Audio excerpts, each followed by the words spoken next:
আর আমি বারবার একটা কথা বলি যে এই দুনিয়াতে আল্লাহ ছাড়া আমাদের আপন বলে কেউ নাই। আপনি যাকে আপন মনে করেন না কেন, আমাদের সম্পর্ক আছে বাবার সাথে, মায়ের সাথে, স্ত্রী সন্তানদের সবার সাথে, আমাদের হক আছে, অধিকার আছে, সব ঠিক আছে। বিশ্বাস করেন আল্লাহ ছাড়া আপন বলে আপনার কেউ নাই। এই যে গার্লফ্রেন্ডকে আপন মনে হয়, এরা আপন না। স্ত্রী সন্তানদেরকে খুব আপন মনে হয়, আপনার মৃত্যুর পর 40 দিন সময় লাগবে না সব ভুলে যেতে।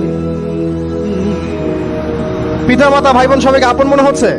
পিতা মাতার স্থান বাবা মার পরে, আল্লাহ রসুলের পরে, সেটা ঠিক আছে, তো আপন আল্লাহ ছাড়া তারা নন। আপনি তাদের মনোভূত ভাবে নিজে প্রতিষ্ঠিত হতে পারবেন না, তারা আপনাকে চিনবে না।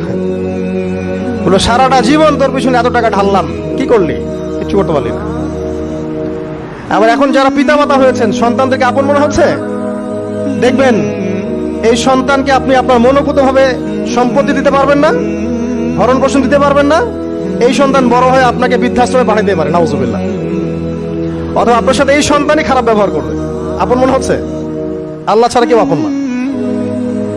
আল্লাহ ছাড়া আপন কেউ না। আর আল্লাহ ছাড়া সত্যিকার অর্থে আপনাকে আমাকে ভালো কেউ বাসে না। শুধু আল্লাহই আপনাকে ভালোবাসে।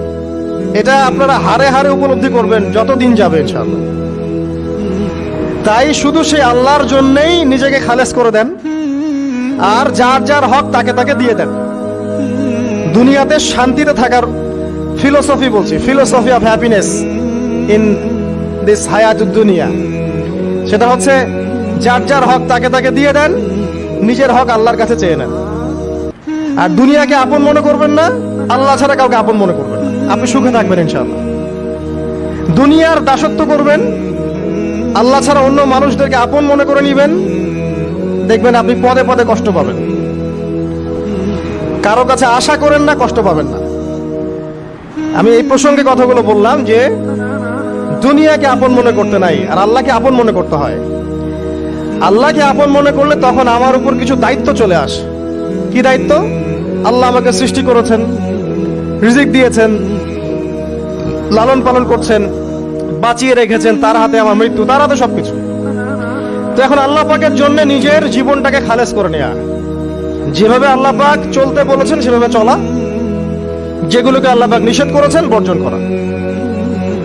আর রাসূলুল্লাহ সাল্লাল্লাহু আলাইহি ওয়াসাল্লামের সুন্নাহ আল্লাহ পাক রেখে দিয়েছেন আমাদের সামনে। এই সুন্নাহগুলো যদি আমরা অনুসরণ করতে পারি, ইনশাআল্লাহ এই দুনিয়াতে কিছু পাই বা না পাই, ইনশাআল্লাহ পরকালে আপনি আল্লাহর ক্ষমা পাবেন ইনশাআল্লাহ তাআলা। কোরআনের সূরাগুলোর অর্থ সব খুতবায় বলা যায় না, সময় সংকলন হয় না। এত চমৎকার ওয়াদ-দুহা সূরা আছে না, শপথ দ্বীপ্রহরের, ওয়াল-লাইলি ইযা সাজা, শপথ রাতের যখন সেটা আচ্ছাদিত হয়। মা ওয়াদ্দাআকা রাব্বুকা ওয়া মা ক্বালা, আল্লাহ কত মায়া দিয়ে তার নবীকে বলছেন যে তোমার আল্লাহ তোমাকে ছেড়েও দেন নাই, তোমার আল্লাহ তোমাকে ছেড়ে দেন নাই। ওয়ালা সাউফা ইউতিকা রাব্বুকা ফাতারদা, শীঘ্রই তোমার রব তোমাকে দান করবেন এবং তুমি সন্তুষ্ট হয়ে যাবে। দুনিয়াতে চলতে গেলে দুঃখ কষ্ট হয় না? যারা ঈমান নিয়ে চলে ওদের দুঃখ কষ্ট বেশি হয়। তা আল্লাহ বলছেন টেনশন করো না, কষ্ট পেও না, তোমার রব তোমাকে ছেড়ে দেননি। ওয়ালা সাউফা ইউতিকা রাব্বুকা ফাতারদা, তোমার রব তোমাকে শীঘ্রই দান করবেন আর তুমি সন্তুষ্ট হয়ে যাবে। আলাম ইয়াজিদকা ইয়াতীমান ফাআওয়া, আল্লাহ বলছেন আল্লাহ কি তোমাকে ইয়েতিম রূপে পাননি?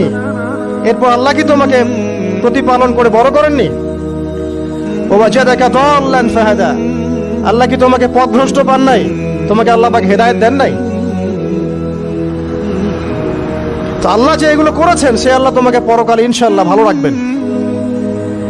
ফাআম্মাল ইয়াতীমা ফালা তাকহার, তো তুমি ইয়েতিমদের প্রতি কঠোর হয়ো না।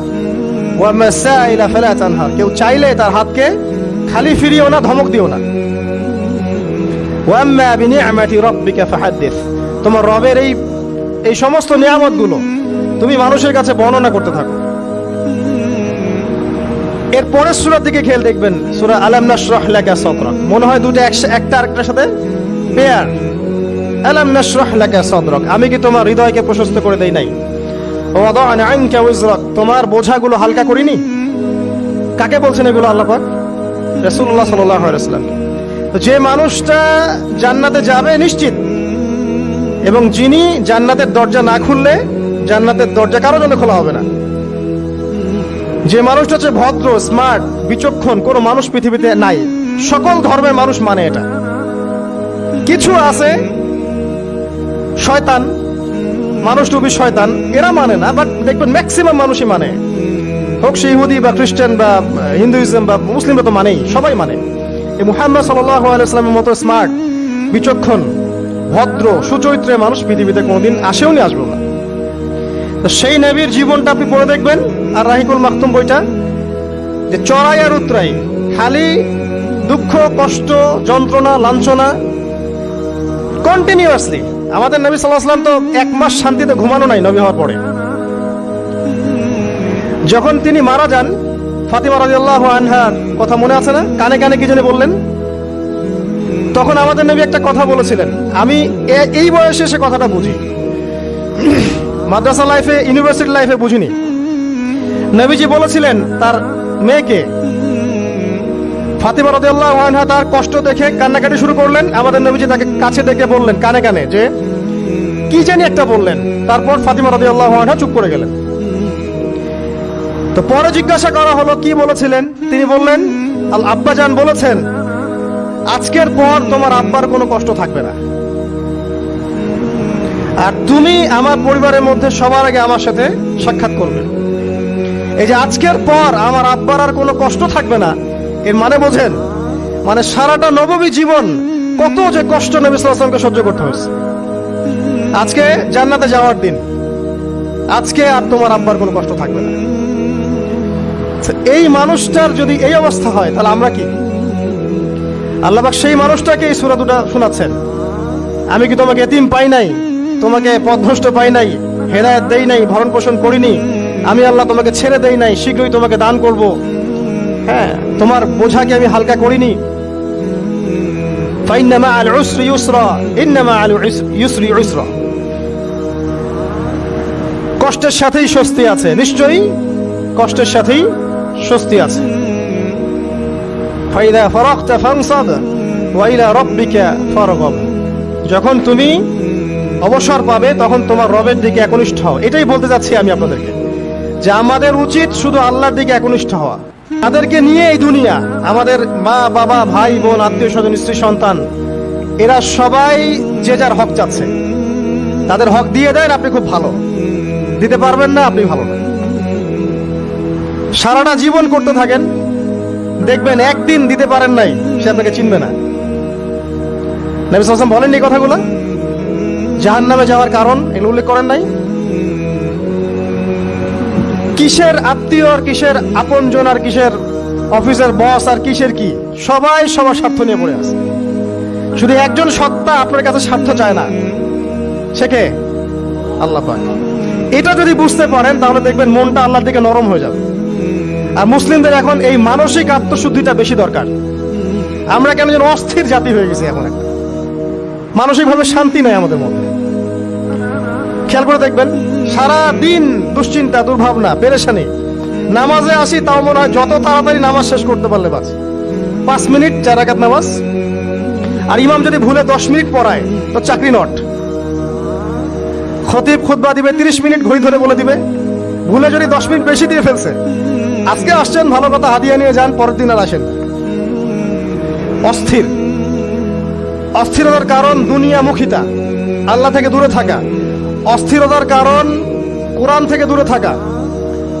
অস্থিরতার কারণ নিয়মিত সুন্নাহর উপর আমল না করা, ডেইলি জিকির আজগার গুলো না করা, ডেইলি কোরআন তেলাওয়াত না করা, হাদিস অনুবাদ সহ না পড়া, দিনের জ্ঞান চর্চা না করা, দিনী হালাকাগুলোর মধ্যে না বসা।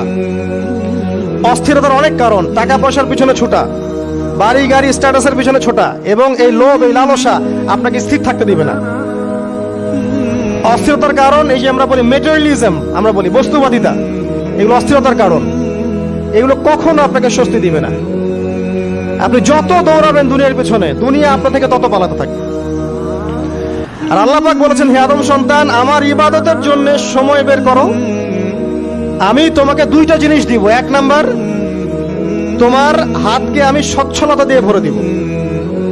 আর 2 নাম্বার, তোমার সমস্ত অভাব আমি দূর করে দেব।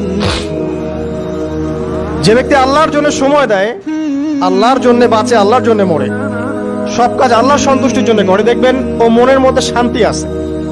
হয়তোবা তার 5 তলা 10 তলা বাড়ি নাই, BMW নাই, সুজুকি জিক্সার নাই,